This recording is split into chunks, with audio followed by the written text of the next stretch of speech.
ఇది మామూలు ఘోరం కాదు, మామూలు దుర్మార్గం కాదు. మాటల కందని విషాదం, ఊహ కందని దారుణం, రాయడానికి వేలులేని పైశాచికం. అసలు అలా ఎలా చేసింది? అంతటి దుర్మార్గానికి ఎలా పాల్పడింది? కట్టుకున్న వాడిని అలా చేయడానికి మనసులా ఒప్పింది? ఇప్పుడు ఈ ప్రశ్నలే సామాన్యుల నుంచి మొదలు పెడితే పోలీసుల వరకు వినిపిస్తున్నాయి.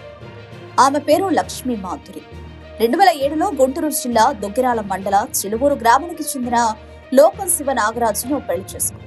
వీరిద్దరికి ఇద్దరు మగపిల్లల సంతానం. శివనాగరాజు ఉల్లిపాయల వ్యాపారిగా పనిచేసేవాడు. లక్ష్మీ మాధురి విజయవాడలో ఓ సినిమా హాల్లో టికెట్ కౌంటర్లో పనిచేసింది.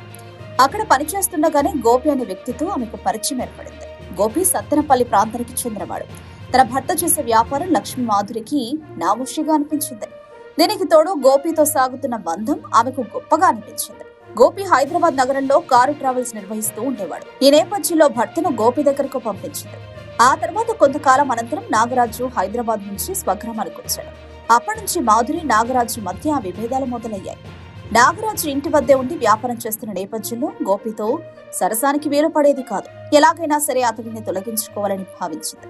ఈ నెల 18న రాత్రి ఆమె బిర్యానీ వండింది. అందులో ఏకంగా 20 నిద్ర మాత్రలను కలిపి పొడిగా మార్చి కలిపింది. బిర్యానీ తిన్న అనంతరం నాగరాజు నిద్రపోయాడు. రాత్రి గోపి వచ్చాడు. నాగరాజు ఛాతీ భాగంపై గోపి కూర్చున్నాడు. మాధురి ముక్కు మీద దిండు పెట్టి ఊపిరాడకుండా చేసి చంపింది. నాగరాజు చనిపోయిన తర్వాత గోపి వెళ్లిపోయాడు. ఆ తర్వాత రాత్రి మొత్తం మాధురి ఆ వీడియోలు చూస్తూ ఉండిపోయింది. ఈలోగా తెల్లవారుతుండగా అకస్మాత్తుగా మాధురికి ఒక ఉపాయం తట్టింది.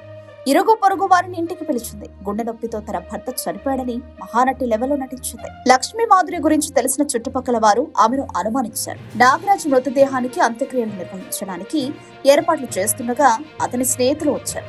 నాగరాజు చెవి నుంచి రక్తం కారడాన్ని చూశారు. చెవి ప్రాంతంలో కూడా పెద్ద గాయం ఉండడాన్ని గమనించారు. ఆ తర్వాత నాగరాజు తండ్రికి ఈ విషయాన్ని చెప్పి పోలీసులకు ఫిర్యాదు చేయించారు.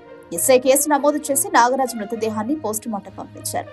పోస్టుమార్టంలో నాగరాజు ఛాతీ భాగంలో ఎముకలు పెరిగినట్లు తేలింది.